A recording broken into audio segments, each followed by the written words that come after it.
हाँ जी, अस्सलाम वालेकुम। बेनज़ीर इनकम सपोर्ट प्रोग्राम जिन ख़वातीन को पोर्टल पे ये आता है वो एक काम करें। जी हाँ दोस्तों, बड़ी खुशखबरी लेके आया हूँ आज। आपको पता है डिवाइस का लास्ट दिन था, तो काफ़ी सारे मैंने कार्ड चेक करवाए हैं, काफ़ी बेनिफिशियरी के काफ़ी लोगों ने मुझे ग्रुप्स में मैसेज किए थे, तो काफ़ी मैंने कार्ड चेक करवाए हैं जो इस वक्त आपको स्क्रीन पे दिखाई दे रहे हैं। सिर्फ HBL की बात कर रहा हूँ, अल-फलाह की बात नहीं कर रहा। काफ़ी सारे न्यू कार्ड में पेमेंट लगी हुई है जो कि पहले शो करते थे 8171 पोर्टल पे कि आपका डायनामिक रजिस्ट्री में इंदराज हो चुका है, आप अहल हैं। ऐसी तमाम ख़वातीन एक काम करें कि वो अपना ID कार्ड किसी डिवाइस वाले से चेक करा लें। अगर वो पहले जांच पड़ताल में थी तो प्लीज़ अपना ID कार्ड सोमवार वाले दिन अपना ID कार्ड डिवाइस पे चेक करा लें।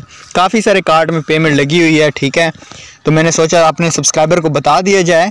काफ़ी कार्ड ऐसे हैं जिनकी पेमेंट लगी हुई है लेकिन पेमेंट मोबाइल पे आपको कभी भी शो नहीं होगी, ठीक है। तो उसके अलावा भाई अगर आप घर बैठे पैसा कमाना चाहते हो तो आप हमारे नीचे व्हाट्सएप दिए गए ग्रुप को ज्वाइन कर लें, ठीक है। तो इंशाल्लाह नेक्स्ट वीडियो में मिलते हैं। Thanks for watching. अल्लाह हाफ़िज़।